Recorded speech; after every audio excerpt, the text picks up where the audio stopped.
segelam gua wa kai kun le perasaan ge nyo ada kuwa sang hana merumpok sapu hana kudu mempuwa sapu wopi. Apakah beliau nyo akan tetap gua? Jawabannya tetap gua.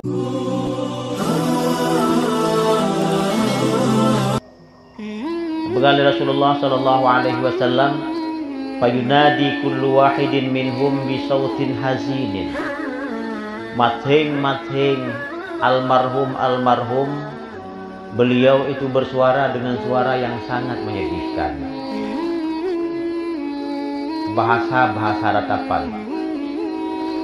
Kun beliau ya ahli wa waladi.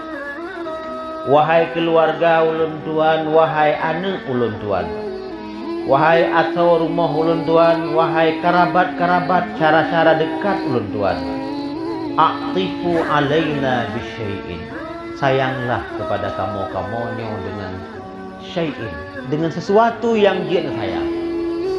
Hana gelake kauri dua boh bungko, hana gelake kauri tiga dua boh gila.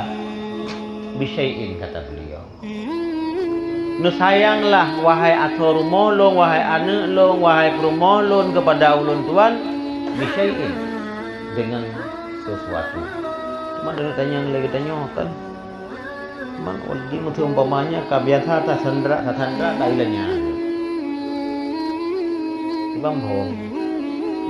Ai kok trep kamu ningai ge hantam dak kirim sampu gua ci mantang. Kamu thon kalepah gua ba Allah Subhanahu wa taala,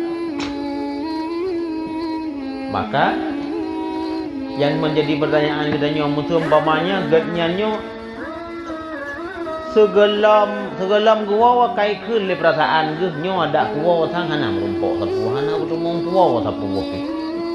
Apakah beliau nyo akan tetap gua?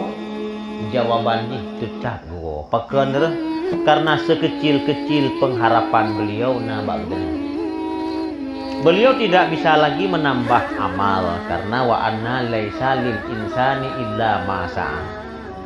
Manusia ente kalepah wa Allah Subhanahu wa taala yang bina yang geba. Dumna yang tabah yang dumna tagal.